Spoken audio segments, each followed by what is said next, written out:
पाकिस्तान के सेना प्रमुख फील्ड मार्शल असीम मुनीर को लेकर अमेरिका में चिंता बढ़ती दिख रही है। अमेरिकी थिंक टैंक और सुरक्षा विशेषज्ञों ने मुनीर के ईरान से गहरे रिश्तों को अमेरिका की चेतावनी दी है। Foundation for defence of democracies के सीनियर फेलो बिल रोगियो ने साफ कहा कि ट्रंप को पाकिस्तान पर भरोसा नहीं करना चाहिए। उनका कहना है कि अफगानिस्तान युद्ध के समय पाकिस्तान ने अमेरिका के साथ दोहरा रवैया अपनाया था। जब मुनीर पाकिस्तान के डायरेक्टर जनरल मिलिट्री इंटेलिजेंस थे तब उन्होंने ईरान के साथ अपने रिश्ते मजबूत किए। मुनीर के IRGC ईरान की रेगुलर आर्मी और इंटेलिजेंस से करीबी संबंध है। मुनीर के संबंध कुद्स फोर्स के पूर्व कमांडर कासिम सुलेमानी और कमांडर हुसैन सलामी से थे।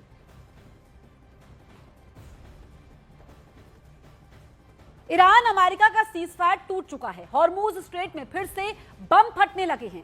तेल टैंकरों पर रॉकेट की बौछार शुरू हो चुकी है। प्रेसिडेंट ट्रंप ने धमकी दी है कि ईरान जब तक अपना यूरेनियम उन्हें नहीं सौंप देता तब तक समझौता नहीं हो सकता। लेकिन जिस पाकिस्तान में ट्रंप ईरान से यूरेनियम डील करना चाहते हैं वहीं से अमेरिका के लिए भयानक अलर्ट आया है। तो क्या मुश्तबा नहीं जनरल मुनीर का एटम बम वर्ल्ड वॉर करवाएगा?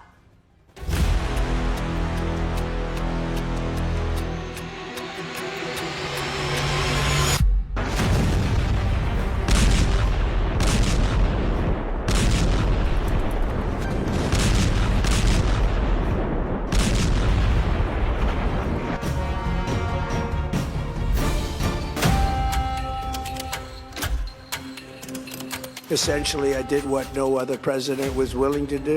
They made mistakes, and I am correcting them, that no one would really dare stop them. And their race for a nuclear bomb, a nuclear weapon like nobody's ever seen before. Trump के इसी एक डर ने एक देश को तबाह कर दिया है।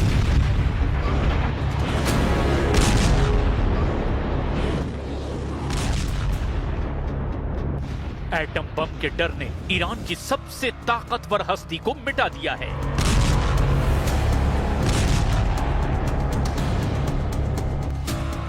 अभी ये डर बहुत कुछ करा सकता है, क्योंकि ट्रंप के लिए सिर्फ ईरान भर के एटमी हथियार ही डर का सबब नहीं है, बल्कि अमेरिका के लिए सबसे ज्यादा खतरनाक है पाकिस्तान के कट्टर जनरलों के पास रखे 170 न्यूक्लियर हथियार। अमेरिका के लिए खतरा हैं पुतिन के 6000 से ज्यादा एटम बम। अमेरिका को चीन के लाल सल्तनत के 300 से ज्यादा एटम बमों से भी डर लगता है। अमेरिका उत्तर कोरिया के खूंखार लीडर किम जोंग उन के 50 परमाणु बमों से खौफ खाता है। अब सवाल ये कि ट्रंप क्या इन देशों का हाल भी ईरान जैसा करेंगे? कितने देशों से अमेरिका एटमी हथियारों के खतरों को टालने की खातिर युद्ध लड़ेगा? ट्रंप ने दावा किया है कि ईरान अपना यूरेनियम उन्हें सौंपने के लिए मान गया है। ट्रंप ने यह भी कहा कि अगर ईरान से डील फाइनल हुई तो वो इस्लामाबाद जा सकते हैं।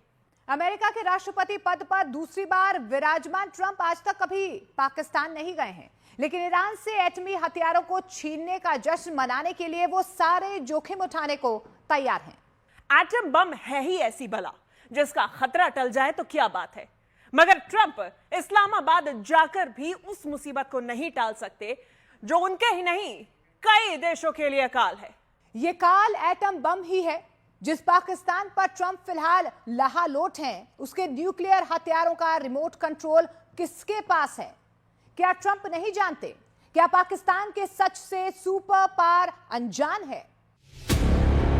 जिस मुल्क को जहरीले जनरल चलाते हैं, जिस मुल्क में आतंकी आकाओं का सिक्का चलता है, जिस मुल्क के सभी सूबे अलग देश बनाने के लिए उबल रहे हैं, वहां ट्रंप एटम बमों की सौदेबाजी करने के लिए मचल रहे हैं। ट्रंप का मंसूबा इस्लामाबाद में ईरान के यूरेनियम की डिलीवरी लेने का है। Very important is that Iran does not have a nuclear weapon, and they've agreed to that. Iran's agreed to that, and they've agreed to it very powerfully. They've agreed to give us back the nuclear dust. Trump कहीं खौफनाक गलती तो नहीं कर रहे हैं? क्या Iran से ज्यादा खतरा अमेरिका को किसी और के एटमी हथियारों से तो नहीं है? क्या ट्रंप ने अब्दुल बासित हक्कानी का ये प्लान नहीं सुना है? या फिर उन्होंने तुलसी गबार्ड की वार्निंग की जानबूझकर अनदेखी कर दी है? कि अगर अमेरिका ने पाकिस्तान पे कोई हमला कर दिया, हमारे तो अगर हमारे न्यूक्लियर रेंज में नहीं भी है अमेरिका, लेट्स से अगर हम खलीजी ममालिक में जो है उनके अड्डों तक भी नहीं पहुंच सकते या हम इसराइल पे भी हमला नहीं कर सकते, हमारे लिए क्या वाहिद रास्ता होगा आपके ख्याल में? इंडिया। हमने तो देखिए और कुछ नहीं करना। हमने तो अगर हमारी रेंज वहां ना भी हुई और अब हम पे कुछ किसी ने बुरी नजर से देखा तो हमने तो बगैर सोचे समझे भारत पे, मुंबई पे अटैक कर देना है, न्यू दिल्ली पे कर देना है, हमने तो छोड़ना नहीं। Pakistan's long-range ballistic missile development potentially could include ICBMs with a range capable of striking the homeland. इस बात में कोई शक नहीं कि ईरान ने अब तक कोई भी एटम बम का टेस्ट नहीं किया। ईरान दावा करता है कि उसके पास एटम बम भी नहीं है। ऐसे ही ये बात भी पुख्ता है कि पाकिस्तान का एटमी प्रोग्राम पूरी दुनिया के लिए खतरा है, और ये बात कोई और नहीं, अमेरिका खुद कहता है। वो भी आज से नहीं, 1980 के दशक से ये कहता आ रहा है।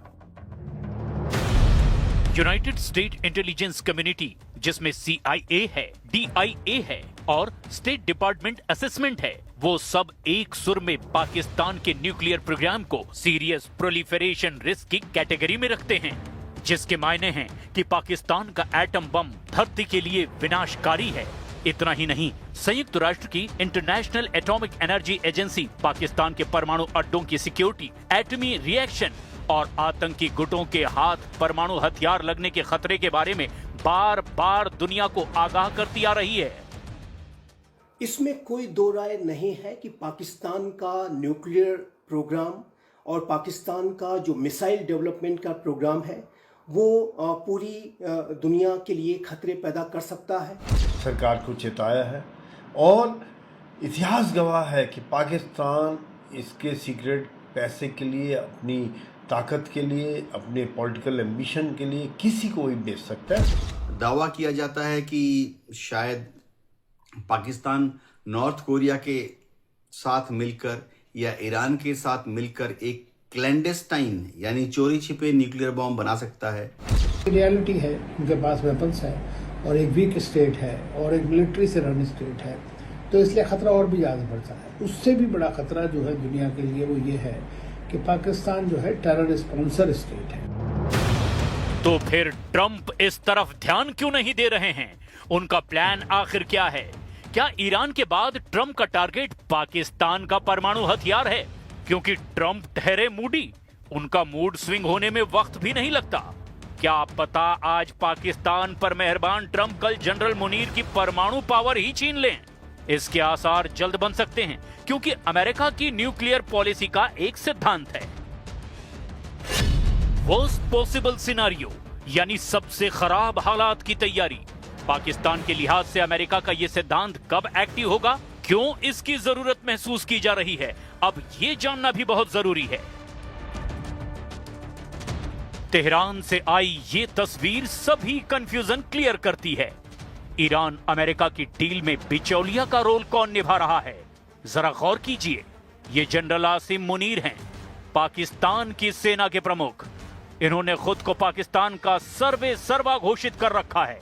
इसीलिए जहां पाकिस्तान के प्रधानमंत्री को रहना है, वहां खुद अपने नंबर बना रहे हैं। यानी शहबाज शरीफ का पत्ता मुनीर ने हर जगह साफ कर रखा है। पाकिस्तान में सेना के जनरल और राजनेताओं का यही टकराव अमेरिका के लिए सिरदर्द बनता है। पाकिस्तान के जनरल कितने क्रूर और मतलबी हैं, इसे पाकिस्तान के परमाणु बम देने वाले अब्दुल कादिर खान बता चुके हैं। मौत से पहले दिए एक इंटरव्यू में अब्दुल कादिर ने अपनी जिंदगी की सबसे बड़ी गलती कुछ यूं कबूल की थी। कम ज्यादा तो बस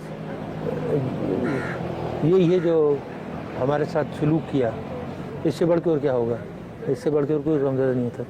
यानी गद्दार जो खुद गद्दार मुल्क को बेच दिया, पाकिस्तानी को बेच के पैसे लिए, वो मुहिब वतन है और हम गद्दार हैं। इतिहास गवाह है कि पाकिस्तान ने एटमी हथियारों के लिए पाकिस्तान को धोखे में रखा। पाकिस्तान ने एटम बम के लिए पूरी दुनिया से झूठ बोला, फरेब किया। पूरा किस्सा अब तफसील से जान लीजिए।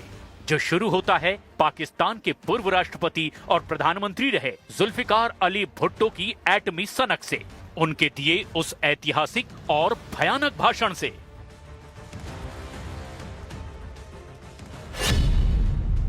जनवरी 1972, मुल्तान, पाकिस्तान।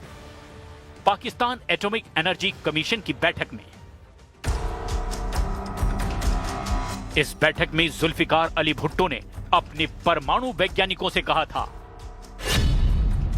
हम भूखे रह लेंगे, घास की रोटी खा लेंगे, लेकिन हमें अपना परमाणु बम चाहिए। लड़ोगे और जदोजहद करोगे, ईमान से करोगे, खुदा की कसम करोगे।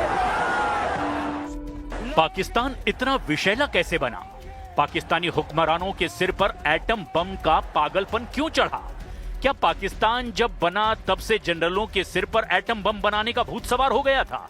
इन सभी सवालों के जवाब उन्हीं जुल्फिकार अली भुट्टो की जुबानी सुनिए।